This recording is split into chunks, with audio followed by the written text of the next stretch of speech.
Welcome back to my channel. M T Vasudevan Nair. M T Vasudevan നായരെ കുറിച്ച് പഠിക്കാം. PSC പരീക്ഷകളിൽ ചോദിക്കാവുന്ന ഒരു ചോദ്യമാണ് എം ടി വാസുദേവൻ നായരെ കുറിച്ച്. ഈ ചാനൽ നിങ്ങൾക്ക് ഉപകാരപ്പെട്ടാൽ സബ്സ്ക്രൈബ് ചെയ്യുക, ലൈക്ക് ചെയ്യുക, മറ്റുള്ളവരിലേക്ക് ഷെയർ ചെയ്യുക. M T Vasudevan Nair. M T Vasudevan Nair 2024 December 25 അന്തരിച്ചു. അദ്ദേഹത്തെക്കുറിച്ച് കുറച്ച് കാര്യങ്ങൾ നോക്കാം. M T Vasudevan Nair novel തിരക്കഥാകൃത്ത്, ചലച്ചിത്ര സംവിധായകൻ, സാഹിത്യകാരൻ, നാടകകൃത്ത് എന്നീ നിലകളിൽ പ്രശസ്തനായ മലയാളിയായിരുന്നു എം ടി. നോവൽ തിരക്കഥാകൃത്ത്, ചലച്ചിത്ര സംവിധായകൻ, സാഹിത്യകാരൻ, നാടകകൃത്ത് എന്നീ നിലകളിൽ പ്രശസ്തനായ മലയാളി ആരായിരുന്നു എന്ന് ചോദിച്ചാൽ ഉത്തരം എം ടി വാസുദേവൻ നായർ. അദ്ദേഹത്തിൻ്റെ യഥാർത്ഥ നാമം മാടത്ത് തെക്കേപ്പാട്ട് വാസുദേവൻ നായർ എന്നായിരുന്നു. എം ടിയുടെ യഥാർത്ഥ നാമം മാടത്ത് തെക്കേപ്പാട്ട് വാസുദേവൻ നായർ എന്നാണ്. അദ്ദേഹം ജനിച്ചത് 1933 പാലക്കാട് ജില്ലയിലെ കൂടല്ലൂർ എന്ന സ്ഥലത്ത് വെച്ചാണ്. എം ടി വാസുദേവൻ നായർ ജനിച്ചത് 1933 പാലക്കാട് ജില്ലയിലെ കൂടല്ലൂർ എന്ന സ്ഥലത്ത് വെച്ചാണ്. മരണം 2024 ഡിസംബർ 25. അദ്ദേഹം 2024 ഡിസംബർ 25 അന്തരിച്ചു. കോഴിക്കോട് സ്ഥലത്ത് വെച്ചായിരുന്നു അദ്ദേഹം അന്തരിച്ചത്. എം ടിയുടെ തൂലികാനാമം എന്താണെന്ന് ചോദിച്ചാൽ കെ സരള.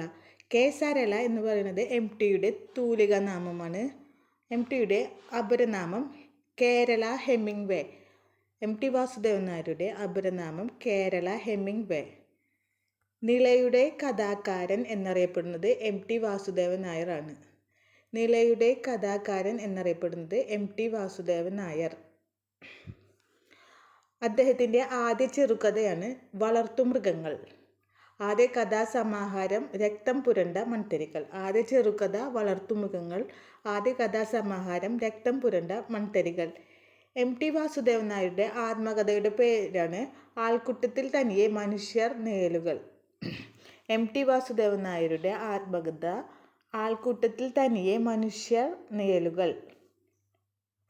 അടുത്തത് രാഷ്ട്രപതിയുടെ സ്വർണ്ണ പതക്കത്തിന് അർഹമായ സിനിമ നിർമാല്യം. എം ടി വാസുദേവൻ നായരുടെ നിർമാല്യം എന്ന സിനിമയ്ക്കാണ് രാഷ്ട്രപതിയുടെ സ്വർണ്ണ പതക്കത്തിന് അർഹമായ സിനിമ. എം ടി വാസുദേവൻ നായർക്ക് 6 സിനിമകളാണ് ഉണ്ടായിരുന്നത്. ഒന്നാമത്തെ നിർമാല്യം, ബന്ധനം, കടവ്, ഒരു ചെറുപുഞ്ചിരി, മഞ്ഞ്, വാരിക്കുഴി എന്നിങ്ങനെയായിരുന്നു അദ്ദേഹത്തിൻ്റെ സിനിമകൾ. അദ്ദേഹത്തിൻ്റെ ആദ്യ നോവലാണ് നൂലുകെട്ട്. 1958 പ്രസിദ്ധീകരിച്ചത്. ആദ്യ നോവൽ നൂലുകെട്ട് പ്രസിദ്ധീകരിച്ചത് 1958. പുസ്തക രൂപത്തിൽ പ്രസിദ്ധീകരിച്ച ആദ്യ നോവൽ ഏതാണെന്ന് ചോദിച്ചാൽ നൂലുകെട്ടാണ്. പുസ്തക രൂപത്തിൽ പ്രസിദ്ധീകരിച്ച ആദ്യ നോവൽ നൂലുകെട്ട്. അതിന് കേരള സാഹിത്യ അക്കാദമി അവാർഡ് 1959 കിട്ടി. നൂലുകെട്ടിന് കേരള സാഹിത്യ അക്കാദമി അവാർഡ് 1959 ലഭിച്ചു. നൂലുകെട്ടിലെ പ്രധാന കഥാപാത്രം അപ്പുണ്ണിയാണ് നൂലുകെട്ടിലെ പ്രധാന കഥാപാത്രം. എം ടിയുടെ നാടകത്തിൻ്റെ പേരാണ് ഗോപുരനടയിൽ. എം ടി വാസുദേവൻ നായരുടെ നാടകമാണ് ഗോപുരനടയിൽ. എം ടിക്ക് ജ്ഞാനപീഠം ലഭിച്ച വർഷം 1995. എം ടി വാസുദേവൻ നായരിന് ജ്ഞാനപീഠം ലഭിച്ച വർഷം ഏതാണെന്ന് വെച്ചാൽ 1995. വയലാർ അവാർഡ് നേടിക്കൊടുത്തത് രണ്ടാമൂഴം. വയലാർ അവാർഡ് നേടിക്കൊടുത്ത നോവൽ ഏതാണെന്ന് വെച്ചാൽ രണ്ടാമൂഴം.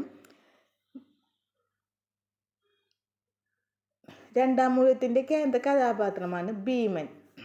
രണ്ടാമൂഴത്തിൻ്റെ കേന്ദ്ര കഥാപാത്രം ഏതാണെന്ന് വെച്ചാൽ ഭീമൻ. കേരള ജ്യോതി പുരസ്കാരം ആദ്യമായി ലഭിച്ച വ്യക്തി എം ടി വാസുദേവൻ നായരാണ്. കേരള ജ്യോതി പുരസ്കാരം ലഭിച്ച വ്യക്തി M T Vasudevan Nair. Ezhuthachan award ലഭിച്ച വർഷം ഏതാണെന്ന് ചോദിച്ചാൽ 2011. എഴുത്തച്ഛൻ അവാർഡ് ലഭിച്ച വർഷം 2011. കേന്ദ്ര സാഹിത്യ അക്കാദമി അവാർഡ് നേടിക്കൊടുത്ത നോവൽ കാലം. കേന്ദ്ര സാഹിത്യ അക്കാദമി അവാർഡ് നേടിക്കൊടുത്ത നോവൽ കാലം. കേരള സാഹിത്യ അക്കാദമി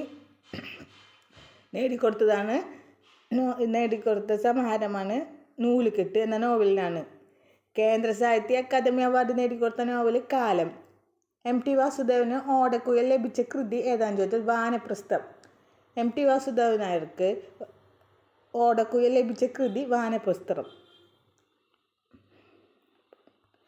ഹെമിംഗ്വേ ഒരു മുഖവുര എന്ന കൃതി എഴുതിയത് MT വാസുദേവൻ നായരാണ്. ഹെമിംഗ്വേ ഒരു മുഖവുര എന്ന കൃതി എഴുതിയത് ആരാന്ന് ചോദിച്ചാൽ MT വാസുദേവൻ നായർ. NP മുഹമ്മദിനോട് കൂടെ ചേർന്നുകൊണ്ട് MT വാസുദേവൻ നായർ രചിച്ച നോവലിൻ്റെ പേരാണ് അറബിപ്പൊന്ന്. NP മുഹമ്മദിനോട് കൂടി ചേർന്നുകൊണ്ട് MT വാസുദേവൻ നായർ രചിച്ച നോവൽ ഏതാണെന്ന് ചോദിച്ചാൽ ഉത്തരം അറബിപ്പൊന്ന്. പ്രകൃതി സംരക്ഷണത്തിനുള്ള കേന്ദ്ര സർക്കാർ അവാർഡ് ലഭിച്ച സിനിമ ഏതാണെന്ന് ചോദിച്ചാൽ ഒരു ചെറുപുഞ്ചിരി. പ്രകൃതി സംരക്ഷണത്തിനുള്ള കേന്ദ്ര സർക്കാർ അവാർഡ് ലഭിച്ച സിനിമ ഒരു ചെറുപുഞ്ചിരി. ഇനി അദ്ദേഹത്തിൻ്റെ മഞ്ഞ് എന്ന നോവലിലെ കഥാപാത്രങ്ങളാണ് വിമല, സർദാർജി. മഞ്ഞൊരു ബോധധാര നോവൽ എന്നറിയപ്പെടുന്നു. ഒരു ചലച്ചിത്രമാക്കപ്പെട്ട ഒരു നോവൽ ഏതാണെന്ന് ചോദിച്ചാൽ അത് മഞ്ഞാണ്. ചലച്ചിത്രമാക്കപ്പെട്ട നോവലാണ് മഞ്ഞ്. അതിലെ കഥാപാത്രങ്ങളാണ് വിമല, സർദാർജി. മരണം രംഗബോധമില്ലാത്ത കോമാളിയാണ്. ആരുടെ വാക്കാണിത്? സർദാർജി. സർദാർജി പറഞ്ഞതാണ് മരണം രംഗബോധമില്ലാത്ത ഒരു കോമാളിയാണെന്ന്. ആരുടെ വാക്കാന്ന് ചോദിച്ചാൽ സർദാർജി. കാലം, അദ്ദേഹത്തിൻ്റെ നോവലാണ് കാലം. കാലത്തിലെ കഥാപാത്രമാണ് സേതുമാധവൻ. രണ്ടാമൂഴം അതിലെ കഥാപാത്രം ഭീമൻ. വാരണാസി അതിലെ കേന്ദ്ര കഥാപാത്രമാണ് സുധാകരൻ. അസുരവിത്ത് കേന്ദ്ര കഥാപാത്രമാണ് ഗോവിന്ദൻകുട്ടി. ഇത്ര കാര്യങ്ങളാണ് ഈ വീഡിയോയിൽ MT വാസുദേവൻ നായരെ കുറിച്ച് പറഞ്ഞിട്ടുള്ളത്. ഈ വീഡിയോ മുഴുവനായിട്ടും കാണാൻ ശ്രമിക്കുക. PSC പരീക്ഷകളിൽ എന്തായാലും ഈ ഭാഗത്തിൽ നിന്നൊരു ചോദ്യം ഉണ്ടായിരിക്കും. Thank you.